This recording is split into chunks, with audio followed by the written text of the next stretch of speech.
És a nossa estrela da manhã, Cordeiro Santo que nos trouxe a paz. Em tuas mãos está todo o poder, resposta a todo aquele que clamar. A verdade é tua palavra, que não podes mentir. Por isso estamos aqui. És a nossa estrela da manhã, Cordeiro Santo que nos trouxe a paz. Em tuas mãos está todo o poder, resposta a todo aquele que clama. A verdade é tua palavra, que não podes mentir. Por isso estamos aqui.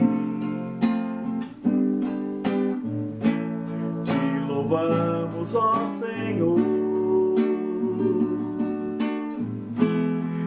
pelo teu imenso amor. Manifesta o teu perdão e poder, e assim vamos te adorar para sempre. Para sempre, ó meu Deus. Te louvamos, ó Senhor, pelo teu imenso amor. Manifesta o teu perdão e poder, e assim vamos te adorar para sempre. Para sempre, ó meu Deus. Amém, meus irmãos? Que a paz do Senhor esteja com todos, amém? Deus seja louvado, né? Chegamos no mês de setembro. E no mês de setembro nós comemoramos o aniversário da nossa igreja, né? Então nós vamos aí, estamos chegando nos 34 anos de existência da nossa igreja. Ela é um pouquinho mais velha, mas oficialmente é 34 anos, né? Pelo registro do cartório, tudo, é 34 anos. Sempre faço questão de lembrar isso, porque às vezes pode chegar alguém e falar assim, mas não é mais velha? Mas é 34 anos, amém? E eu quero começar lendo a palavra de Deus em Atos capítulo 2, no versículo 46 e versículo 47. Atos capítulo 2, 46 e 47. E a palavra de Deus diz assim: e perseverando unânimes todos os dias no templo, e partindo o pão em casa, comiam juntos com alegria e singeleza de coração, louvando a Deus e caindo na graça de todo o povo. E todos os dias acrescentava o Senhor à igreja aqueles que se haviam de salvar. Amém? Pai querido, nós louvamos a Ti, rendemos graças ao Senhor pela palavra que lemos, ó Deus. E eu quero, nesse momento, louvar ao Senhor por todos esses anos em que a Igreja Batista Bíblica em Curitiba está ali, no bairro São Brás, pregando a Tua palavra, levando, Senhor, a mensagem de salvação para esse povo. Nós Te louvamos por esse tempo e por tudo que o Senhor permitiu que acontecesse em nossas vidas naquela igreja. Nós oramos em nome de Jesus. Amém? Amados, nós vamos então ouvir o estudo com o pastor Roberto. Logo em seguida eu volto e nós vamos, a partir desse mês, a partir dessa semana, todas as quartas-feiras eu quero orar por um grupo de irmãos lá da igreja, de famílias da igreja, tá? Então nós vamos começar com 4, 5 famílias hoje e vamos orando até o final do mês, tá bom? Vamos ouvir a palavra com o pastor Roberto. Que Deus abençoe a todos.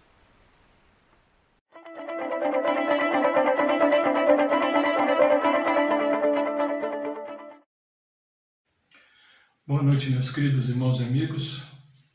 Nós vamos dar continuidade hoje ao estudo, então, do segundo livro de Pedro, capítulo 1, versículos de 8 a 15. Nós lemos, então, até o versículo 7 a semana passada, estudamos até o versículo 7, hoje vamos de 8 a 15. Nos versículos anteriores, nós vimos 8 qualidades que são necessárias para o crescimento espiritual: a fé, a virtude, o conhecimento, domínio próprio, perseverança ou paciência, a piedade, a fraternidade e o amor. Então hoje nós vamos dar continuidade falando ainda sobre essas qualidades, né? A necessidade de nós estarmos manifestando essas qualidades, desenvolvendo essas qualidades na vida cristã. E aí o versículo 8, Pedro diz o seguinte: quanto mais crescerem nessas coisas, mais produtíveis e úteis serão no conhecimento completo de nosso Senhor Jesus Cristo. Então, um cristão estagnado, ele é inativo e infrutífero. Pedro diz que nós devemos desenvolver, que nós devemos então crescer dentro desse aspecto, né? Cresçam nessas coisas, sejam produtivos, diz o texto. Não tem frutos, né? Pessoas que são inativas, não tem obras. Quem não cresce, né? Não faz nada de útil para o reino de Deus. E aqui Pedro ele exorta de maneira enfática aos seus leitores e a cada um de nós a que sigam subindo por essa escada, né, de virtudes que pôs diante de cada um de nós, diante deles, diante de cada um de nós, e que se mantenham em marcha permanente, sempre crescendo, sempre subindo. Quanto mais nós conhecemos de um determinado assunto, mais capacitados nós estamos para conhecer ainda mais a respeito dele e de outros assuntos. Certo escritor disse a respeito de nós mesmos e de Jesus Cristo o seguinte: aprendemos dele à medida que vivemos com ele e para ele. Então, manter-se subindo na escada de virtude é chegar cada vez mais perto e mais perto do conhecimento de Jesus Cristo, mais e mais perto. E quanto mais nós crescemos, tanto mais capazes nós seremos de crescer ainda nesse conhecimento do Senhor. Então, a falta do conhecimento, ela sinaliza falta de vida. Então, falta de conhecimento sinaliza falta de vida. E é isso que Pedro, então, ele traz aqui para os seus leitores, para cada um de nós, né? Ele quer, então, nós devemos ser úteis e cheguemos, então, ao conhecimento completo de Jesus Cristo. Mas no versículo 9 ele continua dizendo: mas aqueles que não se desenvolvem, desse modo são praticamente cegos, vendo apenas que está perto, e se esquecem de que foram purificados de seus antigos pecados. Então, se por um lado, né, nós podemos desenvolver e crescer, por outro lado, se nós nos negarmos a fazer o esforço de crescer, então nós vamos nos submeter a duas coisas. Ficaremos cegos, ele diz isso, né? Ficaremos sem luz orientadora que traz conhecimento de Jesus Cristo, e andar sem Cristo é necessariamente andar na escuridão, é ser incapaz de ver o caminho, então nos tornamos cegos. E também ele diz que vamos nos convertendo no que Paulo chama de uma palavra grega, né? Muopazon. E essa palavra ela tem dois significados.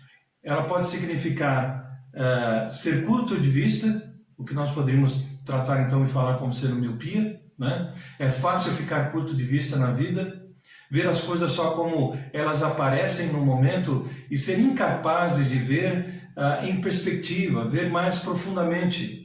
Ter os olhos então tão fixos na terra que nunca nós pensamos nas coisas que são de cima, como em Colossenses nós vimos anteriormente, né? Ou como Paulo fala no livro de Colossenses, tá? Pensar nas coisas que são de cima, né? E não nas que são da terra. Então, nós temos uma visão muito curta e vemos só aquilo que está próximo a nós, só aquilo que está aqui na terra. Mas também pode significar fechar os olhos, né? Essa palavra meopazan.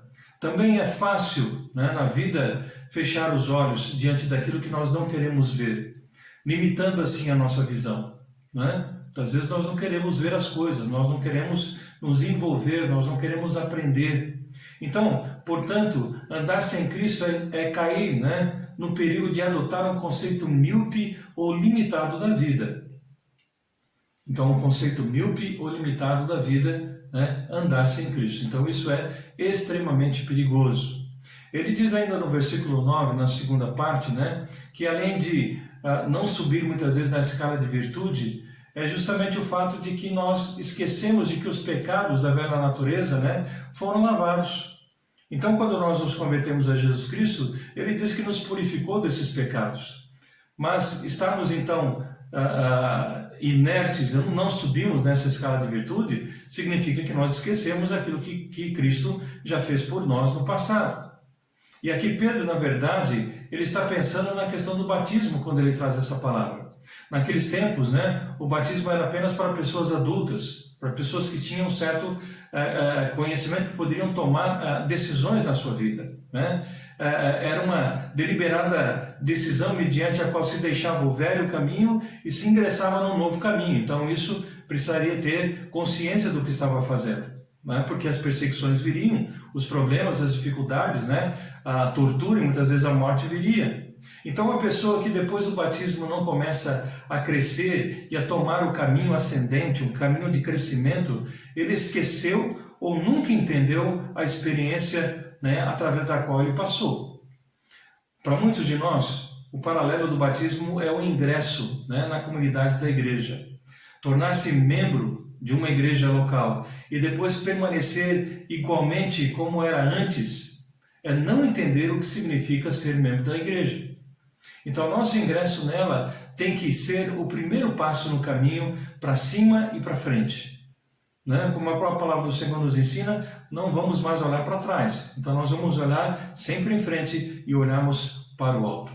Então, em vista de tudo isso, Pedro ele insiste no fato, né, de que o seu povo deve fazer um verdadeiro esforço para confirmar o chamado que recebeu de Deus.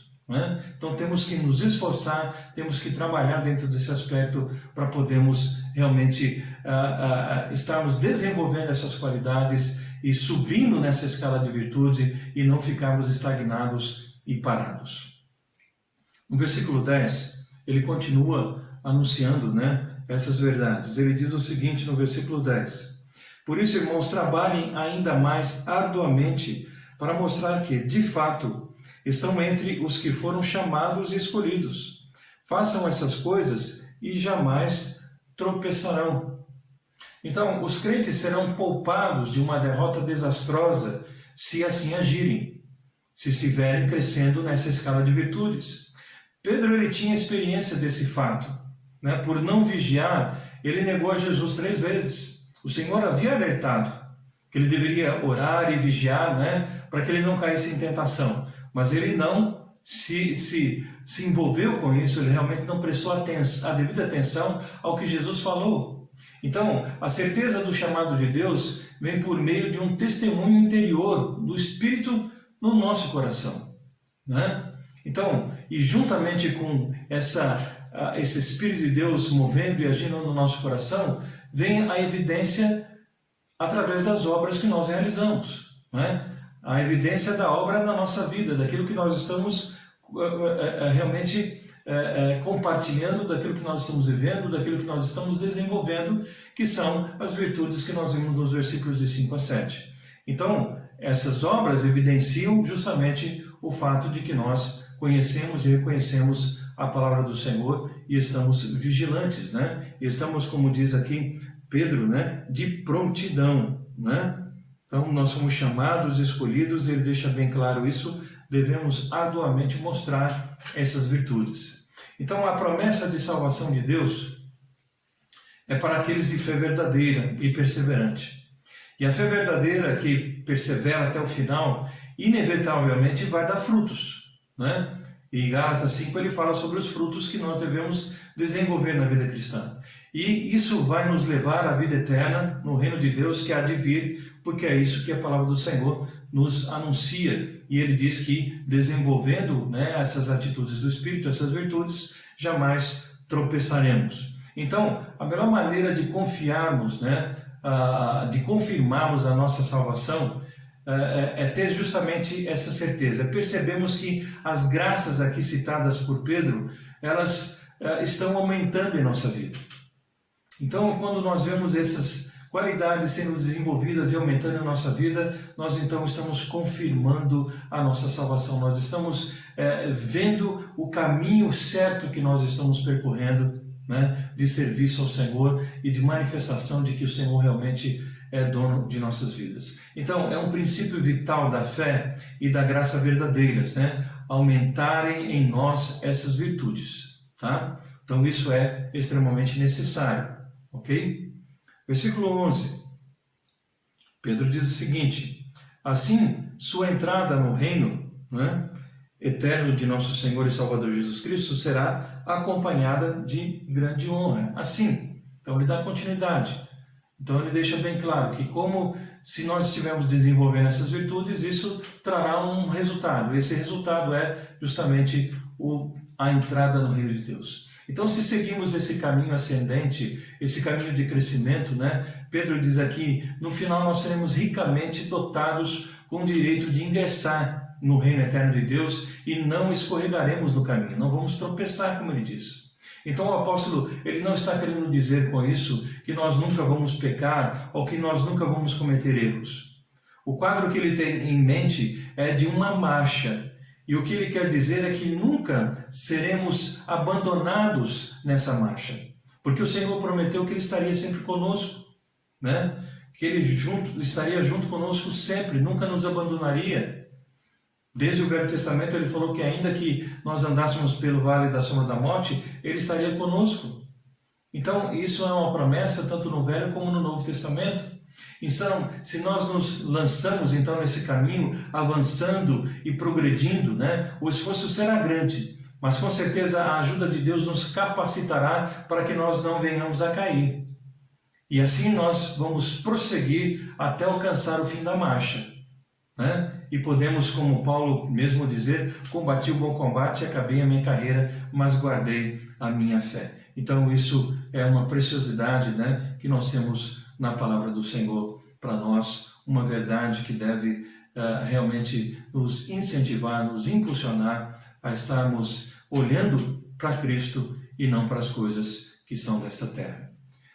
Os versículos de 12 a 15, ele começa então a falar justamente, ou ele continua falando sobre a questão das Escrituras, a necessidade que nós temos de realmente olhar para as Escrituras e entender de que elas é que realmente nos trazem vida, né? E o Senhor disse isso claramente, porque a Escritura vai nos trazer vida e essa vida que realmente agrada ao Senhor. Então ele diz, portanto, versículo 12, sempre lhes lembrarei essas coisas, embora já as saibam e sejam firmes na verdade que lhes foi ensinada.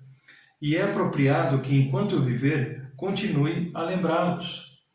Então, aqui Pedro ele se manifesta como um cuidadoso pastor. Ele nos mostra duas coisas, né, a respeito da pregação do pregador e a instrução e conselho do mestre. Em primeiro lugar, ele, muito frequentemente, né, a pregação consiste em nos fazer lembrar o que nós já sabemos. Então é trazer de volta à memória aquela verdade que se esqueceu ou que nós não queremos olhar com atenção ou cuja significação nós não valorizamos o suficiente ou não compreendemos completamente. Então, a pregação da palavra nos faz relembrar aquilo que nós já sabemos. E frequentemente ocorre que a tarefa do pregador e também do mestre, do ensinador, consiste em dizer, lembrem o que sabem e sejam o que são. Lembrem do que vocês já sabem e sejam o que vocês são. Vivam realmente a vida de Cristo. Em segundo lugar, Pedro ele faz um alerta, uma advertência e um elogio aqui. Ele começa dizendo que seus leitores já possuem a verdade e que eles estão firmemente estabelecidos nessa verdade. É o que ele diz. Agora, sempre será verdade, né, que um pregador, ou um mestre, ou um pai, né, obterá mais vantagens, obterá mais resultados, né, mediante o estímulo das pessoas do que mediante a repreensão das pessoas. Então Pedro, ele demonstrou ser sábio aqui quando ele fala com os irmãos dessa igreja. Ele mostrou que confiava neles, né? Eu sei que vocês estão vivendo esse amor, mas ele está aqui instruindo por trás, fazendo-nos relembrar desse amor, dessa fé, dessa esperança que eles precisavam manter firmes, tendo em vista realmente a glorificação do nome do Senhor. Tá? Os versículos 13 e 14, é apropriado então que enquanto eu viver continue a lembrá-los, pois nosso Senhor Jesus Cristo me mostrou que em breve partirei desta vida. Então nessa passagem o apóstolo ele contempla que a sua morte está próxima e refere-se ao seu corpo como um tabernáculo, né? Como Paulo faz em 2 Coríntios 5,4. E a figura do corpo como um tabernáculo, como uma tenda, chegou a ser favorita para os escritores primitivos, né? Os cristãos primitivos. Então a figura tem a sua origem nas jornadas dos patriarcas, né? Em seu avanço rumo à terra prometida. Então, durante o tempo no deserto, eles estavam sempre com as suas tendas, né? Estavam armando as suas tendas, estavam desarmando as suas tendas quando precisavam prosseguir no caminho. Então, o cristão sabe muito bem que a sua vida nesse mundo não é de residência permanente, mas sim uma viagem para um mundo que está além, né? Os céus aguardam aqueles que são servos de Deus, aqueles que são filhos de Deus. Então, nós não temos um lugar permanente aqui. Aqui não é o nosso lugar de descanso. Nós estamos caminhando rumo à pátria celestial. No versículo 15, Pedro diz o seguinte: por isso me esforçarei para garantir que vocês sempre se lembrem dessas coisas depois da minha partida. Né? Então ele sabia que iria em breve partir e ele queria então que eles lembrassem disso. Então Pedro aqui fala da sua morte como sendo próxima. Ele diz que é o seu êxodo. E essa palavra êxodo, né, é a que se usa para se referir referir-se à partida daqueles judeus lá do Egito, né? Dos filhos de Israel que então saíram daquela escravidão e marcharam rumo à terra prometida. Então, de maneira semelhante, né, simbólica, Pedro vê a morte não como o final, mas sim como uma entrada triunfante na terra prometida por Deus. Deus fez promessas e a minha vida está garantida nas mãos do Senhor e os céus realmente é o meu lugar, é o meu lar. Então Pedro ele assegura que ele tomará medidas necessárias para que o que tem a dizer para esses irmãos lá, né, permaneça na memória deles, mesmo depois que ele tiver ido embora dessa terra, né? Então que essa palavra permaneça no coração de cada um deles, essa palavra abençoadora, essa palavra de estímulo, de exortação, de encorajamento, né? Então é bem possível, amados, que essa passagem signifique que o ensino de Pedro iria estar disponível, mesmo depois da sua morte como apóstolo, no Evangelho de Marcos, né? E Marcos que acompanhou muito bem a vida de Pedro. Então, e a gente tem hoje justamente a palavra do Senhor em nossas mãos, né? E temos isso de uma forma disponível a cada um de nós para podermos ter o conhecimento de tudo aquilo que se passou. Então, de toda maneira, o propósito do pastor era levar a sua gente à verdade de Deus enquanto ele estivesse vivo. Era esse o seu desejo, que esses irmãos estivessem guiados, levados, alimentados com a palavra, alimentados com a verdade, né? Enquanto ele tem vida, ele queria agir dessa forma e tomar medidas necessárias para manter essa verdade na memória deles, ainda mesmo depois que ele tivesse morrido. Então, mesmo depois da sua morte, ele gostaria que isso ficasse na memória de cada um deles, né? Então nós temos essa bênção. Aqueles irmãos não tinham ainda a palavra escrita, estavam escrevendo essa palavra, então a transmissão oral, verbal era muito importante e eles tinham que guardar essas informações. Hoje nós temos a palavra escrita à nossa disposição a qualquer hora, a qualquer momento. Podemos lembrar dessas histórias e desses ensinos do Senhor a qualquer momento que nós quisermos. Então o apóstolo, ele escreveu não para preservar o seu próprio nome, mas ele escreveu para preservar o nome de Jesus Cristo. Ele escreveu para preservar a mensagem de Deus, a verdade da palavra de Deus. Verdade essa que chegou para você e chegou para mim. Verdade essa que nós precisamos manifestar no nosso viver para que Cristo realmente seja visto em nossas vidas mais do que em nossas palavras. Então que Deus nos dê graça, que Deus nos abençoe, para que nós possamos assim viver, né? Para que nós possamos compartilhar essa mensagem tão abençoadora com o maior número possível de pessoas, para que nós possamos viver essas virtudes que nós vimos nos versículos de 5 a 7, que vão nos ajudar a crescer mais e mais no conhecimento de Deus, no conhecimento de Jesus Cristo, da sua vontade, da sua obra, e assim estaremos estimulados, impulsionados a servi-lo cada vez mais e melhor, para que o mundo saiba que Jesus realmente, Ele é o mesmo ontem, hoje e será eternamente, que Ele está vivo, que Ele está ativo, que Ele não ficou pregado numa cruz, mas que Ele ressuscitou, e que Ele voltará um dia, justamente para buscar o seu povo, para buscar a sua igreja. E nós estaremos, ou pela morte, ou com a vinda de Jesus, estaremos unidos com Ele na pátria celestial que Ele está preparando para cada um de nós. Né? O nosso lar é um lar celestial, não essa terra. Então vamos olhar para as coisas que são de cima. Vamos olhar sempre para o local onde nós vamos estar, onde nós vamos permanecer pela eternidade. Pensar nas coisas que são de cima e não nas que são da terra. Que Deus possa nos abençoar e que nós possamos permanecer firmes nessas verdades. E assim, seja na vida, seja na morte, seja em qual for a circunstância, nós possamos manifestar o nome do Senhor através da nossa vida. E assim pessoas possam crer que Jesus Cristo é a única esperança, é o único Senhor, o único Salvador, é o único caminho, a única verdade, a única vida. Que Deus possa nos abençoar. Oremos. Pai, nós te agradecemos pela Tua palavra e pedimos ao Senhor que nos ajude a crescermos nessas virtudes, a desenvolvermos essas virtudes, ó Deus, cristãs, na nossa vida, para que possamos crescer a cada dia mais no conhecimento de Jesus, da Sua palavra, e assim possamos, como instrumentos úteis nas Suas mãos, levarmos a mensagem de salvação para todos aqueles que estão ao nosso redor. Auxilia-nos, ajuda-nos, capacita-nos.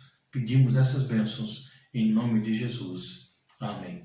Que Deus nos abençoe e que todos tenham um bom restante de semana, na graça e na paz do Senhor.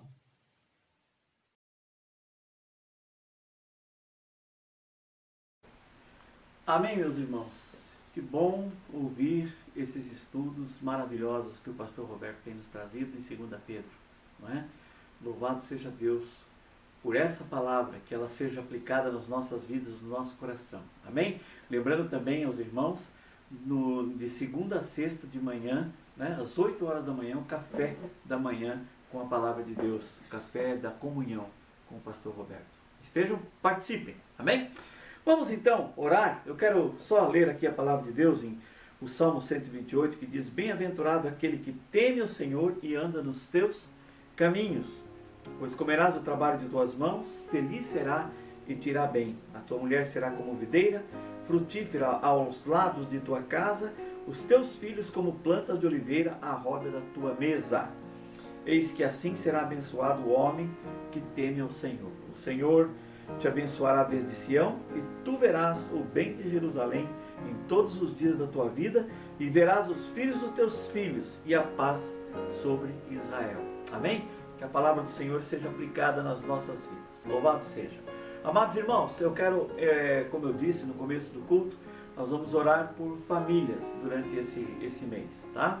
E eu quero começar então, convido você para que baixe seus olhos, feche os seus olhos, baixe sua cabeça e ore comigo pelas famílias da igreja. E hoje eu quero colocar diante do Senhor a casa do Nivaldo e da Helenice, Pai. Nós louvamos e clamamos pela vida do Nivaldo, pela vida da Helenice.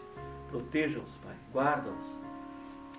Não permita que nada de mal aconteça a eles, ó Pai. Assim como eu oro pela casa do Márcio e da Vânia, com seus filhos, pedimos a sua proteção no trabalho do Márcio, da Vânia, no cuidado que o Senhor tem tido com ele, nós te louvamos. Oro, Senhor, também pela casa da Érica, com seus filhos, e peço as bênçãos do Senhor sobre a irmã Érica, Pai, em nome de Jesus. Senhor, eu oro também pela Isilda, pela Fran e pelo Lucas. E clamo, Senhor, pelas bênçãos do Senhor sobre essa família, Pai. Abençoa, Senhor, principalmente a Fran e o Lucas, que começaram a sua família recentemente. Que Deus, eu sempre louvando e glorificando ao Senhor, eles servem ao Senhor com alegria no coração. Também coloco diante do Senhor o Anderson e a Jaqueline e peço, Pai, as bênçãos do Senhor sobre a vida deles. Cuida, Senhor, não permita que o inimigo continue lançando seus dardos inflamados nessas famílias, trazendo discórdia muitas vezes, trazendo tristeza, trazendo às vezes desentendimento, mas que o Senhor possa realmente blindá-los e trazer a palavra de Deus no coração deles, ó Deus, que eles possam se firmar a cada dia, em cada momento de suas vidas, na Tua palavra. Deus, nós sabemos, ó Pai, que quando nós nos aproximamos do Senhor, quando nós nos aproximamos, nos firmamos na Tua palavra, em conhecer a Tua palavra, isso nos afasta do pecado. Mas também sabemos, Deus, que muitas vezes o pecado é que nos afasta do Senhor, da Sua palavra e da comunhão. Por isso, Pai, eu clamo e oro por essas famílias, para que eles a cada dia se fortaleçam mais na leitura da palavra de Deus, no meditar da palavra de Deus, na oração, no ouvir, para que eles possam, em todos os momentos, se distanciarem cada vez mais do pecado, para que possam ser felizes, para que possam ser completos, Senhor, para que possam ser crentes, que possam testemunhar do que o Senhor tem feito em suas vidas. Eu oro por cada um deles, ó Pai. Oro também pelo irmão Jefferson e pela Rafaela, com suas filhinhas lá em Balsa Nova.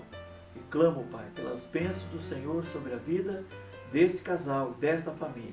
Assim eu oro, Deus, clamando, Pai, por alguns irmãos que não têm suas famílias ou estão longe de suas famílias, como o irmão Rosalvo, como o irmão Luciano. E eu clamo, Pai, para que o Senhor os abençoe também, em nome do Senhor Jesus. Proteja-os, guarda-os, Senhor, livra-os de todo mal. Assim eu oro, agradecido em nome do Senhor Jesus. Amém, meus irmãos? Tenham todos, então, um bom restante de semana. Peço para que estejam orando por mim, pelo pastor Luiz Carlos e pelo pastor Faustino. Nós estaremos viajando na sexta-feira, no finalzinho da tarde, para Umuarama e retornando no domingo de manhã. Abençoa, peço para que Deus nos abençoe em nossas viagens. Nós vamos fazer lá uma ordenação de um pastor, né, para aquela igreja, e pedimos que os irmãos estejam orando por nós. Deus abençoe a todos.